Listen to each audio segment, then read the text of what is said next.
Olá pessoal, aqui Tony Rodrigues, Além da Notícia. 5 coisas que mostram o fracasso da estratégia política do ex-juiz Sérgio Moro. O fracasso de Moro como político. Eu peço que você deixe seu gostei, se inscreva no canal e vamos ao vídeo. A primeira dela são as vacilações do ex-juiz. Ele demonstra claramente para toda a população brasileira, para todos aqueles, inclusive, que o admiram e que poderiam votar na sua campanha presidencial, agora em 2022, que vacila demais. Primeiro, deixa uma magistratura de 22 anos para entrar no governo.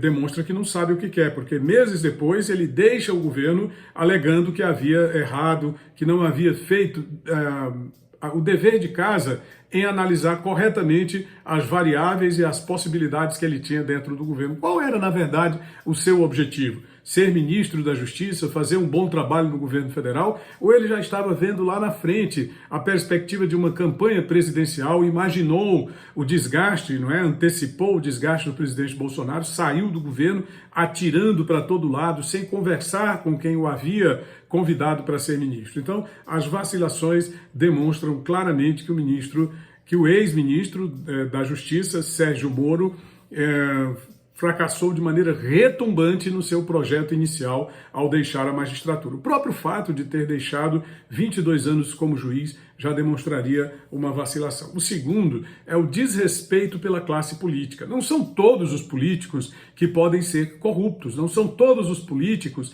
que podem ser elementos nocivos para a sociedade brasileira. Existem alguns que lutam, de certo modo, pelo bem-estar da sociedade brasileira. Ele próprio estava junto de alguns deles, ele próprio se imaginou acreditar durante algum momento que seria possível, e foi ele quem desistiu, de acordo com o que demonstram os próprios fatos. Eu poderia citar aqui o próprio partido ao qual ele pertencia, o partido Podemos. Ele pertencia ao Podemos, e ali no Podemos nós temos vários políticos que demonstram uma capacidade ímpar no combate à corrupção. Vou citar aqui apenas 4 deles. O primeiro deles é o senador Álvaro Dias. Logo depois nós temos o senador Álvaro Dias do Paraná, o senador do Rio Grande do Sul, Lazier Martins, que inclusive é jornalista como eu.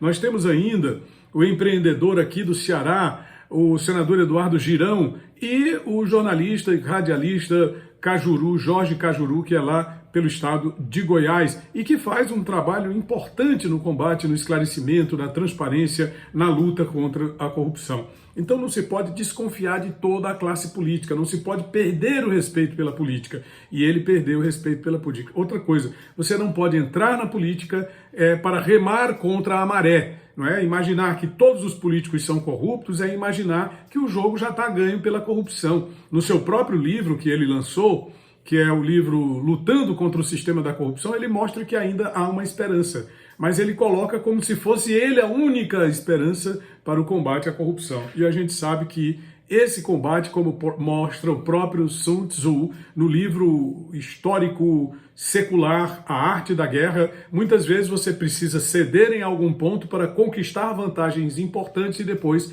reinvestir. O que você não pode é abrir todas as frentes de batalha ao mesmo tempo. Então, o desrespeito pela classe política seria o segundo ponto. No aspecto o terceiro, não ser respeitado, o terceiro ponto, não ser respeitado pelos políticos. O Sérgio Moro ele perdeu, num determinado momento da sua atuação, não como magistrado ele era respeitado e era temido, mas depois que ele decidiu entrar para a política, ele perdeu o respeito completamente da classe política ao não reagir em determinados momentos a certos ataques que lhe eram desferidos. Exatamente por ele não respeitar a classe política, ele imaginou que poderia se sobressair sem responder, sem reagir contra ataques. E na política, quando você não reage contra os ataques, o que você, na verdade, está fazendo é confirmando a versão do seu adversário. Quando ele foi, por exemplo, naquela exposição do pacote anticrime ao Congresso Nacional e foi chamado de juiz ladrão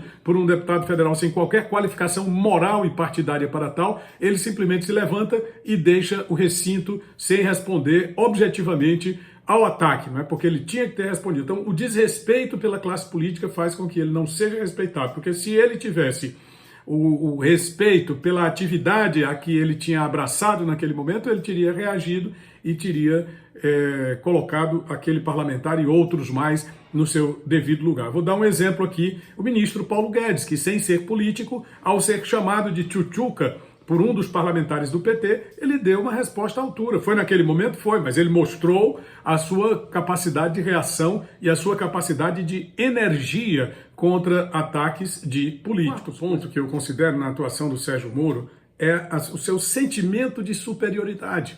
Ele acha que é uma pessoa muito mais importante do que todo mundo, muito mais talentosa, muito mais capacitada. E nisso ele termina por se distanciar. Nisso ele termina por se impor um auto-isolamento que faz com que as pessoas não se aproximem dele ou não questionem as suas argumentações. Ou seja, se você não tem capacidade de diálogo, por que é que você vai ter que obrigatoriamente seguir a liderança de uma pessoa que não dialoga, que uma pessoa que se auto-isola, de uma pessoa que se fecha em copas, se fecha num castelo de cartas, onde somente ele tem razão? Vou dar outro exemplo, é sempre importante a gente estabelecer exemplos, esse vídeo é um vídeo de exemplos, né?